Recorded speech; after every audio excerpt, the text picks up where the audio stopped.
Go back and review your basic upper extremity joint mechanics, because one of the first things we talked about was scapular relationship to the world and to the rib cage. What do I mean by the world?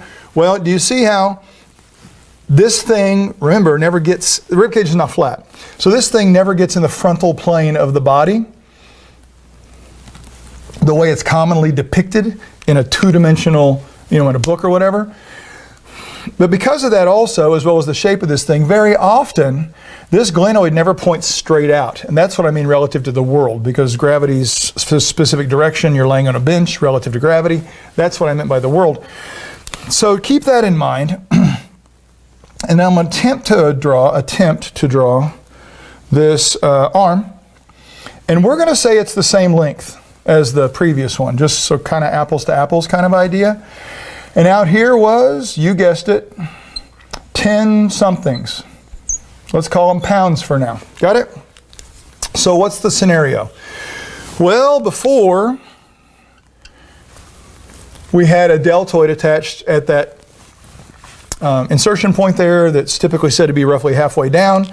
Certainly the deltoid's involved in this exercise because it is one of the many things that's above the axis, right? Well, I want to look at something else right now. And along here, a strip of attachment, I don't know, some books say an inch, inch and a half, whatever. There's this muscle that most people consider this exercise to be for. So I'm going to draw, I already messed that up, didn't I? I'm going to draw the pec going up to this anatomical pulley.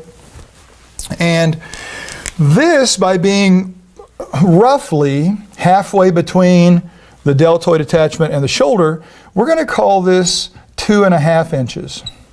And remember, this was 10 and this was 20. Is that even on the board? Barely. So what does that mean? Well, again, keeping with the same idea, static exercise, arm 20 inches. This is 200 pound inches or inch pounds, depending on what you like to, how you like to say it. Stop for a second. Sidebar. A lot of people will instantly lose track of why we're doing this and go, oh, but Tom, you're not supposed to keep your arm perfectly straight on this thing. Okay, fine. Pretend your arm is 23 inches long and it's bent a little bit right now, so the dumbbell is 20 inches from your shoulder. Do you get it? The dumbbell is 20 inches from the shoulder. Your arm can be bent, your arm can be straight. That's another topic of conversation. Bring it back to what we're going to be looking at right here, okay? So 200 somethings. Now, this time we need an upward component, rotational component, that I again have drawn not so great,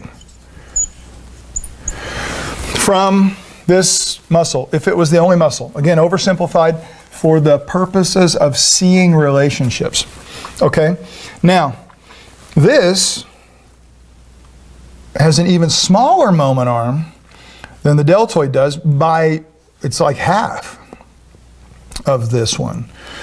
So instead of the 40 that we drew in the previous picture, guys, this is going to be 80 pounds of upward rotational component in order to hold this statically. Because, you got it? 2.5 into 200. This is our torque. This is our moment arm. Divide it, and we're going to come up with 80. So what? Numbers just changed. Same resistance. And isn't it funny? Clear back to resistance 1. That's not even 10, because that's 50% of torque. It's already a much bigger influence than the 10 seems to represent. And you start looking at the joint in different positions. This joint has nothing keeping this from moving forward. The joint structure has nothing. At least in the previous example, there was a little concavity that if things were working right, we might use the top of. That's what it's for. This offers us nothing. By the way, sidebar, what's the number one direction of shoulder dislocation? Anterior. Stop. That's not saying that dumbbell flies are going to dislocate your shoulder. It's possible if you're stopping it fast enough, that exponential deceleration thing, and oh, don't forget rotational inertia, and oh, don't forget all that stuff. But what is the number? What is the number, and is it shear, right?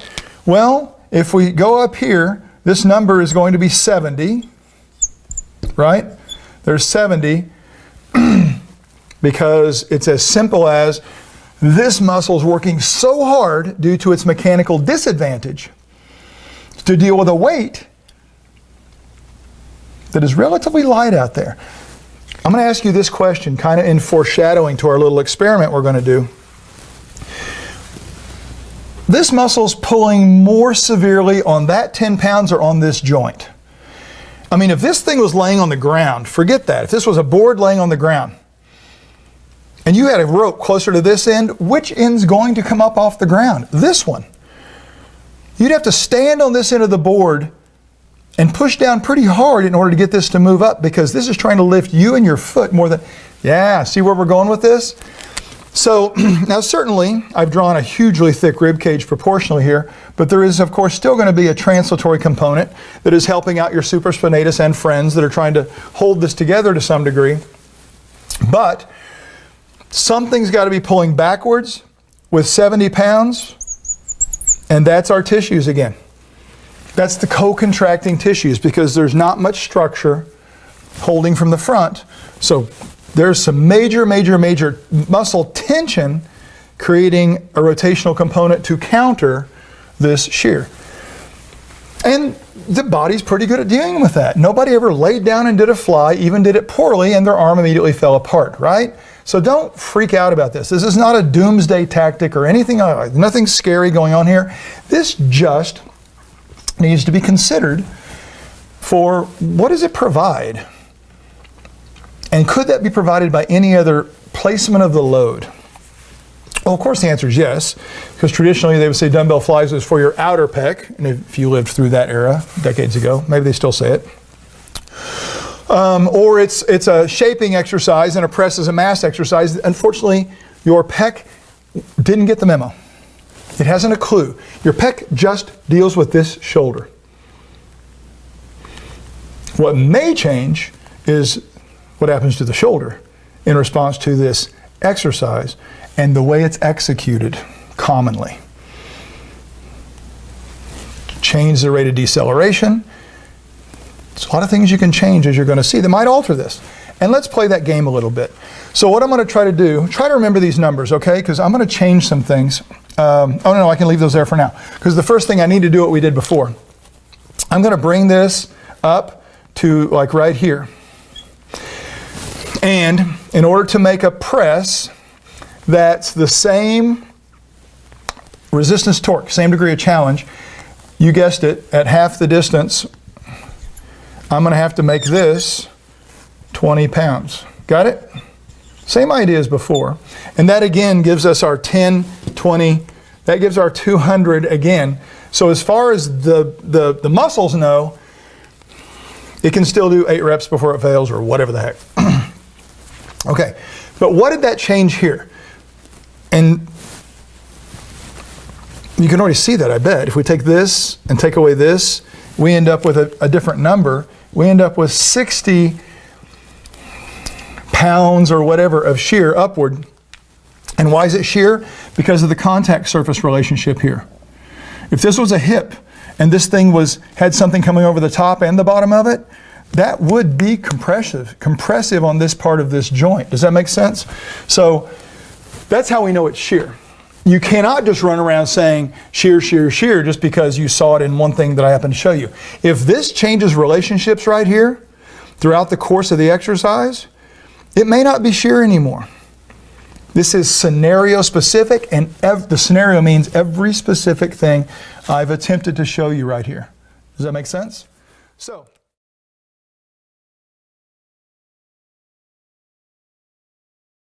10 times 16 is creating 160 units of torque, right? Don't worry about what they are. Now, my orange scale is positioned only half as far. So as it stands to reason, it takes twice as much force to deal with that, to create the 160 units of torque at 8 inches takes 20 pounds. So right there we've got a static relationship. 160 units of torque pulling down, 160 units of torque pulling up. Two different moment arms, therefore two different proportional amounts of force. This guy is interesting because this blue scale, if you can see that 10, that is actually representing what your joint would have to do in this scenario. This 20 is pulling up as hard on each of these, right? So it's trying to create a joint force here basically equal to the resistance out there because their distance from the muscle or orange scale is the same distance. But let's play some games here. We're going to leave that 10 pounds the same distance, but we're going to go to 4 inches or half that original distance of the orange scale and see if we can get everything to hold still here. So what's happening? Same 160 units of torque pulling down from the 10-pound weight. This time, at only 4 inches, I need 160 units of torque pulling up. Muscular influence, if you will, like an exercise. Takes me 40-ish. Now you can see the scale's not quite 40, it's a little over or whatever. But the bottom line is, we again have this isometric relationship, if you will, this static relationship. But look what happened to the blue scale. Due to my mechanical disadvantage of the orange scale, it has to work a lot harder than it did before. But it's pulling a heck of a lot closer to the blue scale, to the joint. 30 pounds is required at that joint to keep it intact, to keep this relationship what it currently is. That's exactly what we looked at on the board. Now let me show you something else really cool. We're going to play a game here where I'm going to move the 10-pound ankle weight in to 8. It's kind of clunky here. And I have a 10-pound, whatchamacallit,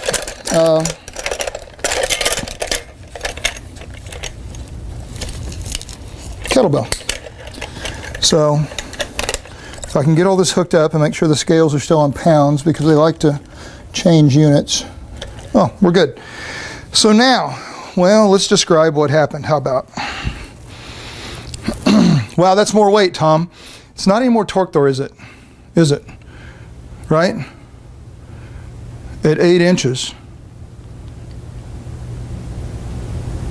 we have 20 pounds pulling down.